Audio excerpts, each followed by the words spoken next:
Guys, let's jump into here. In this video, I will show you that, they're going to have a public meeting.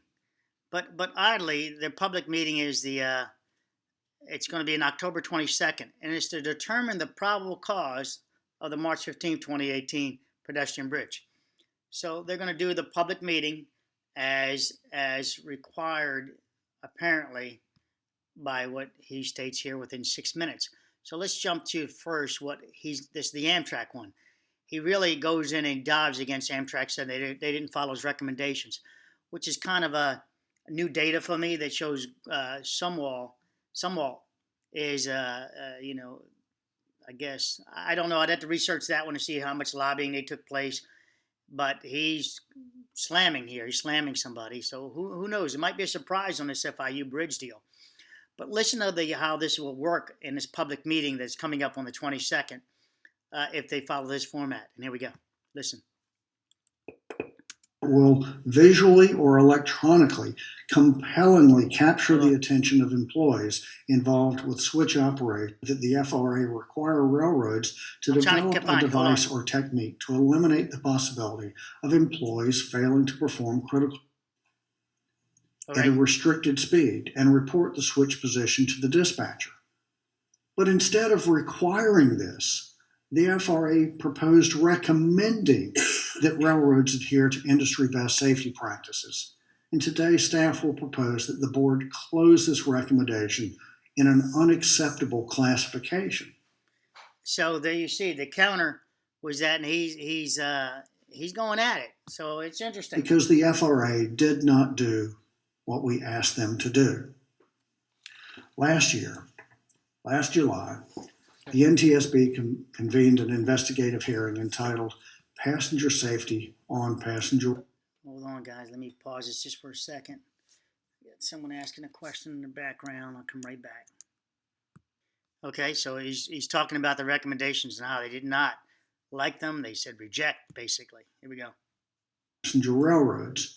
And one critical focus was the relationship between Amtrak and a host railroad, which are governed by host railroad agreements. In this case at Casey, Amtrak trains were required to comply with CSX rules rather than Amtrak rules. As we will discuss today, this had the potential to create a lower level of safety for Amtrak. Let's move on. After staff's presentations, the board will all avenues to propose findings, a probable. This had the okay, so right after this, he mentions it. Here we potential to create a lower level. This will be talking about the format they're going to use on this public meeting in Washington, D.C. on October 22nd. Level of safety for Amtrak passengers and crew when operating during signal suspension. Now, for today's board meeting, staff have pursued all avenues to propose findings, a probable cause, and recommendations. They will lay out the accident, the facts, circumstances, and conditions. They will lay that out in presentations this morning. Then after staff's presentations, the board will pose questions to the investigative staff. We will then deliberate any proposed amendments, and then we plan to vote on the findings, the probable cause, the recommendations, and then the entire report. The public docket for this accident is available from both this accident and the public hearing, the investigative hearing that was conducted last year. It's available at ntsb.gov. That docket contains literally thousands of pages of information, including photographs, post-accident interviews, exhibits from the hearing, group chairman's factual reports, emergency response records, and host railroad agreements between CSX and Amtrak. This is what we need before they have this 22nd October meeting. I mean, how can you evaluate the data that's being slammed at you on the same day? You have to comprehend it, put it together, and then you have to have your stuff together to be able to start questioning it, or you'll just babble on.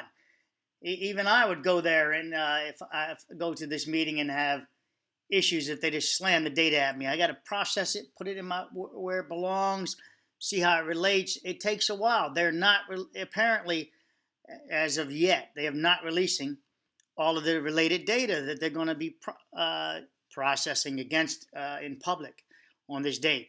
I will have to click more links here, but October 22nd at 9:30 a.m. they're going to do a live webcast also. They're saying previously released information. We know, unless they just release something else, we're clicking the link now, is that the previously released information is September 12th. Right, media advisory. That's it. We need more data to be able to get it out there before this date. Otherwise, we've just got this limited data that OSHA even gave us more information than Ntsb did. So this sort of has a deck stacked against you. I'd like to go there. You guys could sponsor me, please. That would be awesome. I need about $200-300 for a hotel room. I'll take it. I would go there and question and have a few questions and recommendations, one of which is a bounty. I think that they should do a bounty for bridge designs, public for bridge designs. The road probably not so much, but nevertheless a bounty.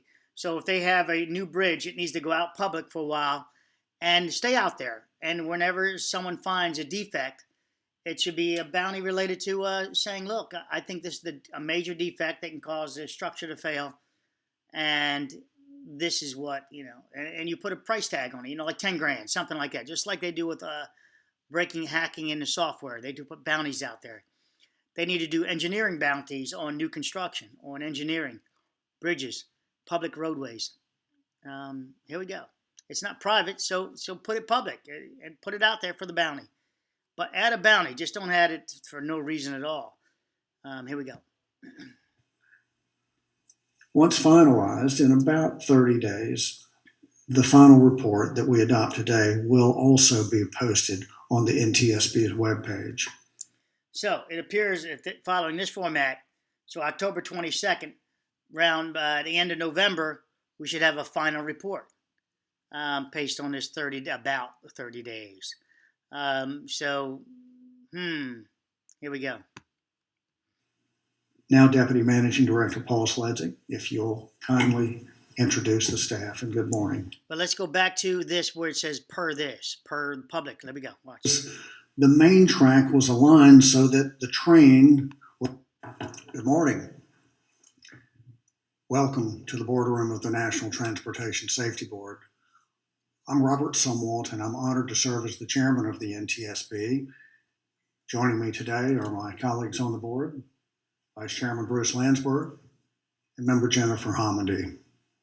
Today, we meet in open session as required by the government, the Sunshine Act. Okay, so now you see, so as required, so they're doing a required, right, by there, but they're not giving us the data.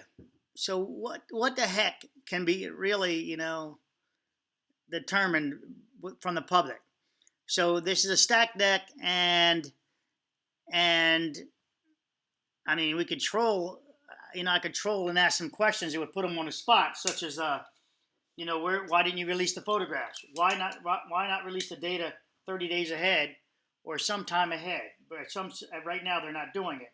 Maybe they'll see this video and maybe they're like, I'd like to show up there and bring this to the question to the board. Is why did they not release the data as required by the Sunshine Act? So there is no Sunshine Act being in this bridge failure being honored, because Ntsb has argued against public releasing the public data. So how can you have a Sunshine Act public meeting and you're already blocking it by federal law right now? It's not unblocked, which I've already put in my recommendation, I'm trying to get my FOIA, but they're it's still blocked. So what's the scam here? What's the scam behind this, guys? So if it's still blocked, how can you have a Sunshine Act and we don't even have the data to evaluate? I'm terminating video, but let's go back to this. I'll give you a link to this, and it just shows that they're going to have a meeting on October 22nd, 9:30 a.m. It's going to be a live webcast. Here's the previous leased information, which is nothing new. OSHA's given us more, and there's the location. It's probably going to set me back $200 or $300 for a hotel room that night. It's Tuesday, so that would be a Monday night. Yeah, previously released information. That is something else. That is something else. 6 people died. Yeah, whatever about this. So there is no Sunshine Act going on by this. They're blocking it. So it's a smoke and mirrors. Joke's on us still. This public meeting is not really. It's already a stacked deck. This is not releasing the data. They're, like he stated there, that they had the data out there for forever. He said here, and yet we don't have it in our setup when operating during signal suspension. Yes, thank you, Chairman. Good morning. It contains literally thousands of pages of information, including photographs, post-accident interviews, exhibits from the hearing, group chairman's factual reports, emergency response records, and host railroad agreements between CSX and Amtrak. This accident and the public hearing, the investigative hearing that was conducted last year. It's available at ntsb.gov. That docket contains literally thousands of pages of information, including photographs. So we don't have access to thousands of pages, and if they release it a week ahead of time, that's going to be unfair. It's just a scam, guys. We're just being bedazzled again. Perhaps that the lobbying that I showed you guys in the previous video is showing the true intent, and also showing intent is that we don't have access to these thousands of pages of this bridge for failure, but yet they're going to be doing a technical disclosure. Yeah, it just burns, this just hurts. Feds, it's just craziness.